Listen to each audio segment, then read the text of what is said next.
All right, hello guys. So you just downloaded forScore and you're excited, but you're not exactly sure how to use it or what the deal is with all the tools.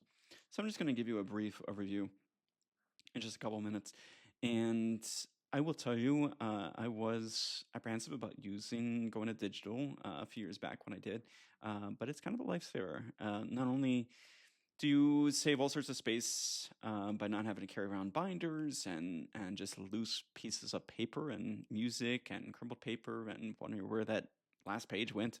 Um, so you can just have any number of scores in forScore because PDFs don't take very much space, right? But I also have come to really love all the different tools that you can use and how you can annotate and how you can link pages or do repeats, how you can highlight things. And so I'll just show you a little bit just with these bars at the very top and just getting around there, okay? So it's not going to be entirely comprehensive. I just want to give you some overview. So here you have your title in the middle, right? And here you can mark all the itemizations for your specific piece. You can have the title, you can mark the composer, your genre, whether it's rock or pop or classical. You can tag it. Maybe you are working for a particular school or a church. You can even use that name, or maybe you're saying vocal or SATB, something like that. Labels, again, I might actually use labels as far as the different organizations that I'm involved with. Reference, I've sometimes used this as it pertains to specific people, and then if I continue to go back to specific people or I'm working with specific people, I can just search there in that name.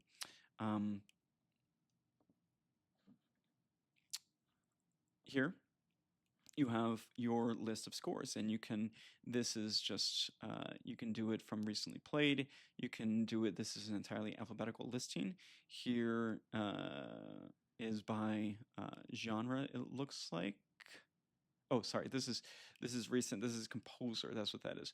This is genre, these are tags that I've tagged it as, and these are labels and how I've labeled different things, or just all scores.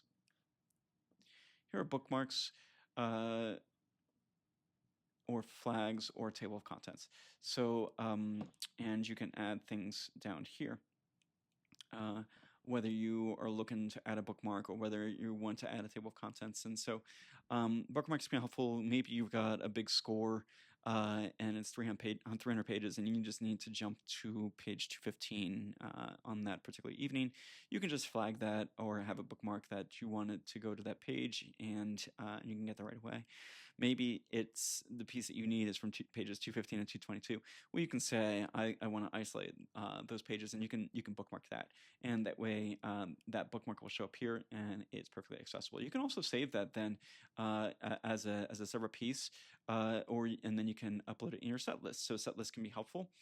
This is a nice way of cataloging or categorizing, and so think of it like different folders in your desktop.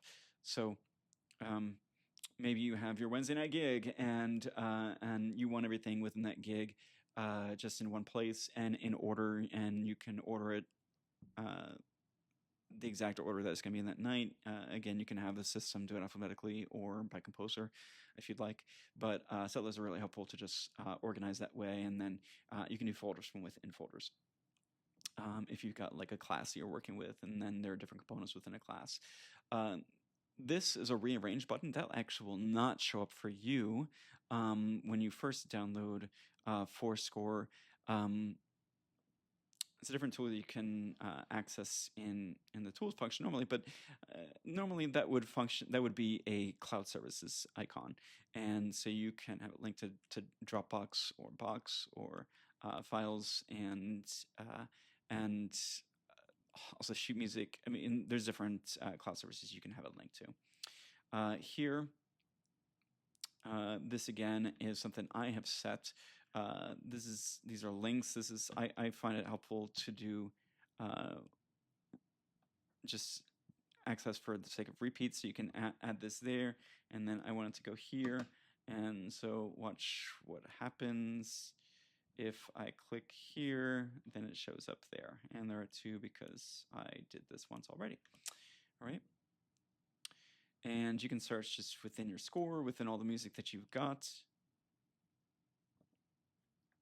It's just a general search button. Here's your metronome. Kind of be audible, visible.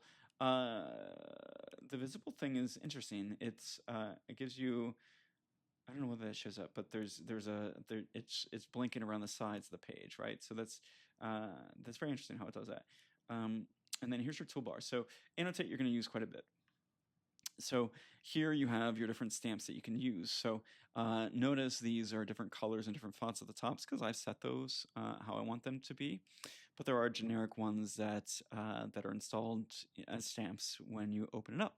So you've got dynamic markings, you've got different shape markings, you've got also, and then just look how many pages, different shapes that you can add if you so choose.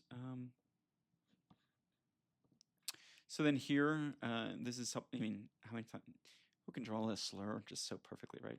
So it's nice to have that actually in here again and to be able to just do what you want with it. If you want to circle something just on your own, you can just go like this, but then you can adjust these too, right? Depending on what you're looking for. And some of these are ones that I've set. And you can add more if you like, right? Let me just show you, like, for example, also here's a highlighter. So say it's like, I don't know, it's like you're like, I'm not gonna have the singer sing this. So you can just go and just do like this, or maybe actually you don't want that text to be shown. So you're just gonna do like that. How cool is that? Like, it's so much cleaner than it would be on paper, but I'm just gonna take that off because that is not what I want to happen right now. You can have a ruler, so if you are needing to draw a straight line, you can just come and do that, and it won't even mark outside that line. It just goes exactly where you want it. I'm going to take the ruler off.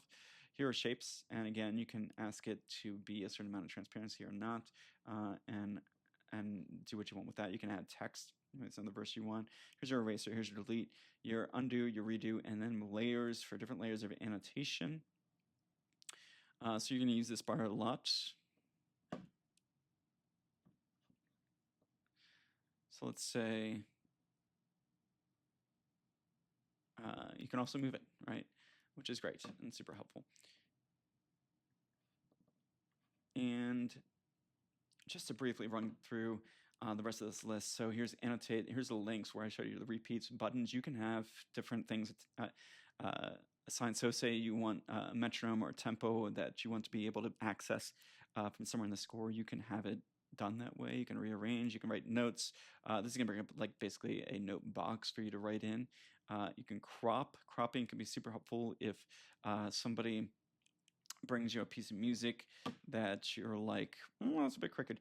So, and then you can go ahead and have it adjusted, or maybe it's just too small on the page, and so you can adjust that way. You can share it. You can share it with your markings or without, and then store. That's just related to forScore and some accessories that you can have. Services, again, your cloud services. Look at all the different cloud services that you've got, in addition to Dropbox and your files and Box. Scanning. I do use the scan function quite a bit in here. And the nice thing is it can do it automatically for you, and then you can choose to have it grayscale or black scale because color sometimes doesn't look the best with the music. If you're writing music and want a template to follow, you have choices here that you can use right within forScore.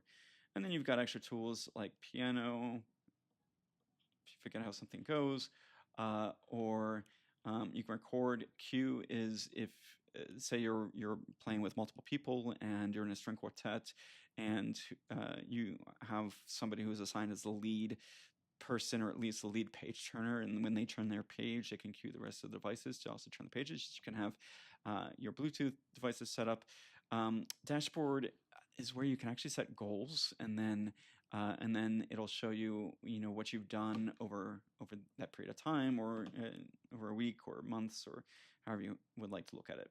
sync, backup, support, and then settings. And as you might suspect, there are all sorts of different settings and different ways you can set your gestures and page turns, and also prevention, so that the pages don't turn when you don't want them to, uh, if you're in the middle of a concert and the stress is happening. And so there are helpful tools to be able to prevent you from doing that. You can choose what is shown or not shown within certain controls and menus. PDF annotations, you want to be able to add everything to the annotations. So that's just an overview, and as you can see, there's a lot. There's a lot that you can do. There's a lot of capabilities with the program, and I just think it's so worth it. And boy, it's changed how I play and read music and ask people to send me music. So hope you find that initial overview helpful.